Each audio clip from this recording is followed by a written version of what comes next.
Why does Newton's method work? We're going to explore the rate of convergence of Newton's method. And to do this, I'm going to start with a function f, and I'll let x star denote the root that we want to approximate using Newton's method.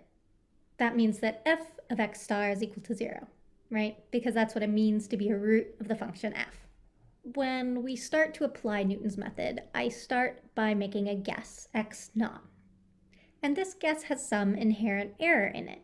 The error is the distance between the root x star and my guess, x naught. I'm going to call this error epsilon sub 0 because epsilon is the Greek letter that mathematicians like to use to denote small numbers. So epsilon sub 0 is equal to x star minus x sub 0. We're interested in understanding how quickly Newton's method converges, and to understand that, we're going to try to understand the order of magnitude of consecutive error terms. So the next error term we're going to call epsilon sub 1. This is going to be equal to x star minus x1, where x1 is found applying Newton's method. So x1 is equal to x sub 0 minus f of x0 divided by f prime of x0. What we're going to discover is that epsilon 1 is on the order of magnitude of epsilon 0 squared. Of course, there are a lot of details hiding inside of big O notation, and we need to look at these details. So once we've worked them out, we'll be able to see what can go wrong with this method, as well as why it converges so quickly when it does work. The main trick that we're going to use in exploring the details is a linear approximation of the function f at the point x naught.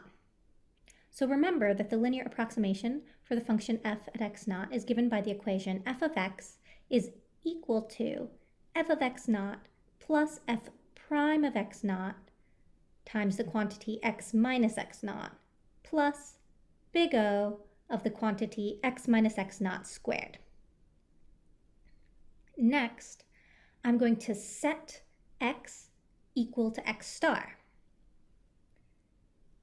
We already said that f of x star is equal to 0, and this term x star minus x0 is what we've called epsilon 0. That's the error term of our first guess.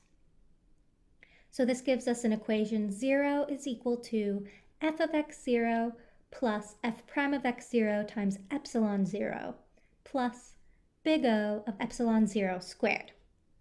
I'm going to go ahead and solve this to write f of x0 in terms of f prime of x0 and the error term.